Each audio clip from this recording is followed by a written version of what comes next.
Welcome back. The problem of illegal drugs here in Southern California, it's always been a major law enforcement concern, particularly still with methamphetamine.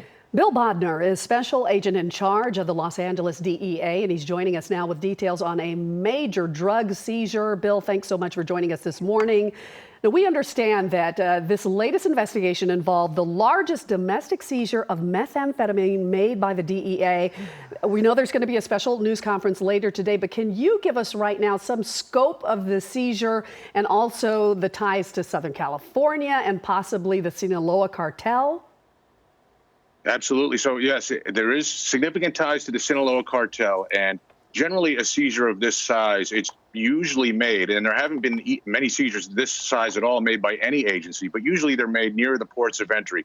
This one made it through our first line of defense, made it up to the LA area. LA is a major transshipment hub for drugs that go around the country.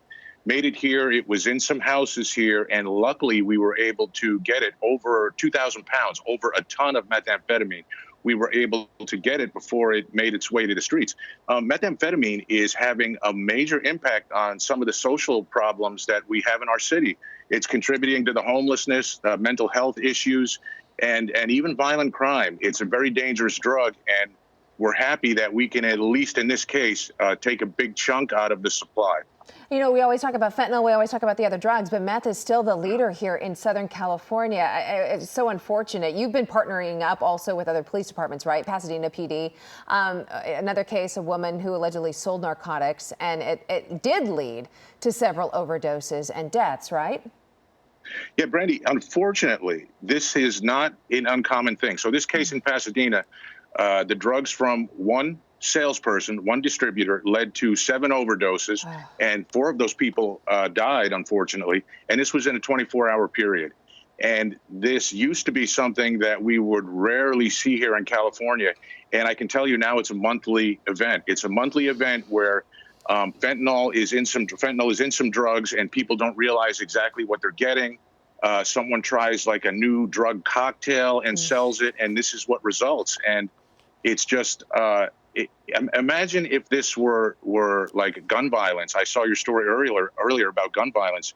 If 7 people were shot and 4 passed away in one incident, the tragedy that would be. And unfortunately, we're seeing that with drugs almost on a monthly basis now in our community.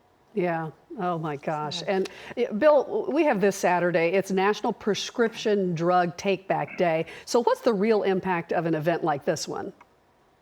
Yeah, October 24th, that'll be our drug take-back event. We had to cancel an event in April. We usually do it twice a year. Gotcha. We had to cancel it because of COVID, but we realized over the past couple months, looking at the overdose numbers, looking at the issues with people being out of work and stress and not having support groups that they may have had a year ago, we really needed to step up and make an effort to get unused prescription drugs and expired prescription drugs out of people's homes.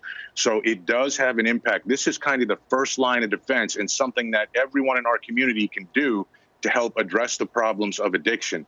Get those old drugs out of your house. I mean, usually at an event like this in the LA area, we'll collect 4 or 5 tons of unused prescription drugs.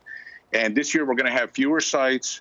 Go to deatakeback.com and you can find a site near you. We're going to do it in a contactless or minimal contact manner to try and keep everyone safe and healthy.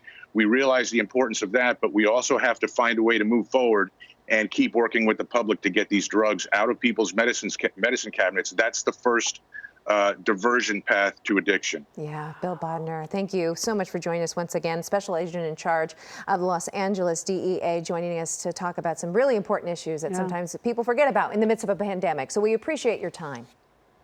Thanks. All right. Have a good day. Yeah. So we'll cover that news conference and have more throughout the day. Yeah. Meanwhile, again, the 19th National Prescription Drug Take-Back Day is on Saturday, October 24th. There are 36 collection sites across Southern California. And to find the collection site in your neighborhood, go to takebackday.dea.gov and enter your zip code.